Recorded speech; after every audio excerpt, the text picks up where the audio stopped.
Bonjour à tous, alors aujourd'hui je vais vous montrer ce que je me fais au petit déjeuner. J'ai abandonné un petit peu les déjeuners classiques pour faire une galette spéciale à base de flocons d'avoine. Donc pour cette recette nous avons besoin de quoi? Nous avons besoin de flocons d'avoine, vous allez avoir besoin de lait d'avoine. Vous aurez également besoin, alors ça c'est de la whey. Ça permet de prendre un petit peu plus de muscle. C'est vrai que ça permet de mieux récupérer, donc mettez-en si vous savez que vous allez faire des sessions d'exercice. Si vous n'en faites pas, vous pouvez faire la galette, mais sans en mettre. Alors moi, je mets également une pomme. Hop là, l'œuf reste là.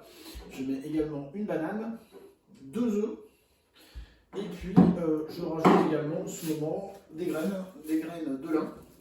Et puis des graines de sésame. On va commencer la recette, vous allez voir, c'est hyper simple à faire. Bien, on va commencer la recette avec les flocons d'avoine, donc il faut les mesurer. Flocons d'avoine, vous en avez pour 100 grammes. 100 grammes, ça représente 2 petits déjeuners, ce qui va représenter 8 galettes, c'est-à-dire 4 galettes par petit déjeuner. Donc moi je le fais tous les 2 jours, pour pas avoir à le faire tous les jours, mais pour avoir des galettes quand même à peu près fraîches.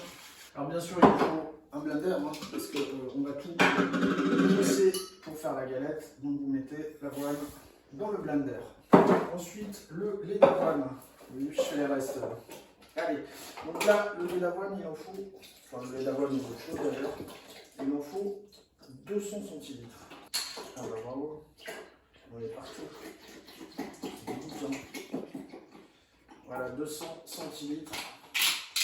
Pareil que vous mettez dans le blender.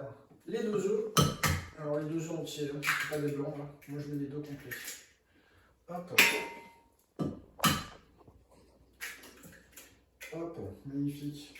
Ensuite, on va mettre la farine.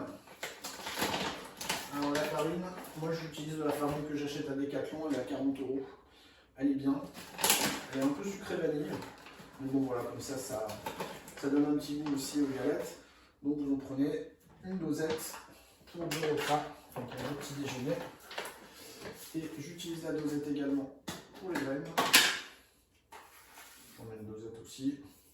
Également pour le sésame, ce qui est bien avec le blender, c'est que tout va être mélangé de façon uniforme. Donc il n'y a pas de problématique là-dessus. Ensuite, on va mettre la banane. Alors banane facile. On la coupe en rondelles. Hop.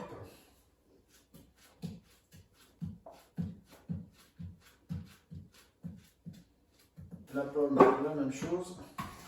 Il vaut mieux la pré-découper. Moi, je garde la peau. Il vaut mieux la pré-découper pour le blender, sinon il va avoir un peu de mal. Il ne va pas être content. Je vais essayer de pas me couper les doigts. J'ai oublié, bah oui, bien sûr, j'ai oublié. Alors jusqu'à maintenant, je mettais du sirop d'agave. Mais j'ai changé depuis peu. Je les ai pas pris, je vais les prendre. Je rajoute des abricots secs et des figues. Bon, le cacahuète, ça parfume bien, donc c'est quand même important de le mettre, même si ça peut être un petit peu contradictoire. Hop, elle commence à arriver en fin de vie. Donc, mais oui, on les avait oubliés, les abricots et les figues. Là, c'est pareil par rapport à mon blender. Abricots, j'en mets là, il y en a combien? 1, 2, 3, 4, 5, 6. Soyons généreux. Et j'aime les figues parce que la figue, ça parfume beaucoup. C'est vachement agréable. Ça a des petites graines croustillantes dedans qui sont bien sympas. Donc pareil, il vaut mieux les couper quand même avant de les intégrer. Ça permet au blender de moins galérer quand il va tout mixer. Hop, au niveau des figues, pareil, vous les prenez.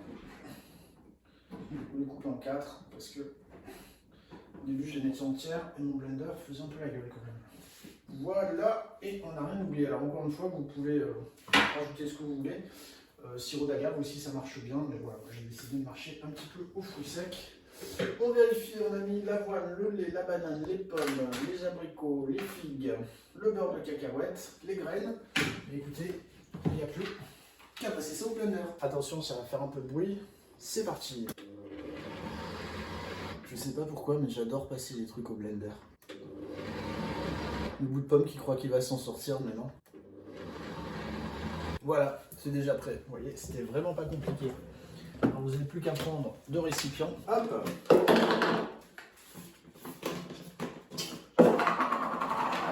Alors la pâte est moyennement liquide. Il prévalait quand même aussi une cuillère pour pouvoir aller chercher au fond. Hop, regardez-moi ça. Alors vous ne sentez pas l'odeur, mais j'en prends pour témoin le caméraman. Ça sent quoi? Ça sent ça, banane. Ça sent la banane, ouais, ça sent un peu tout en fait. Banane, beurre de cacahuète. Hop. Vous voyez, ça reste quand même assez liquide hein, comme pâte, sans être totalement liquide non plus. Ami caméraman, est-ce que vous voulez goûter? C'est bon. C'est pas mal. Voilà. Vous pourriez les manger crus comme ça. Hein. Mais bon, moi je préfère les faire cuire. Et on voit bien les graines hein, dedans, surtout les graines de lin. Ça donne un petit côté croustillant qui n'est pas mauvais. Voilà, le blender est là. Il n'y a plus qu'à tout nettoyer. Voilà, donc tout est prêt. Vous fermez, vous mettez au frigo et le lendemain matin, vous en prenez un et vous le passez directement à la poêle comme si vous faisiez des pancakes ou des crêpes classiques et vous m'en direz des nouvelles. C'est vraiment super et surtout, ça vous donne de l'énergie pour toute la matinée, pour aller faire du sport, pour aller bosser. Donc top du top, j'essaie ça depuis 3 semaines.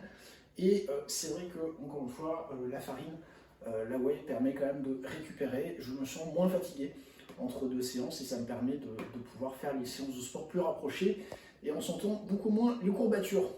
Bon, ben, je vous laisse essayer et puis vous me donnerez votre avis un petit peu plus tard dans les commentaires. Ciao, ciao!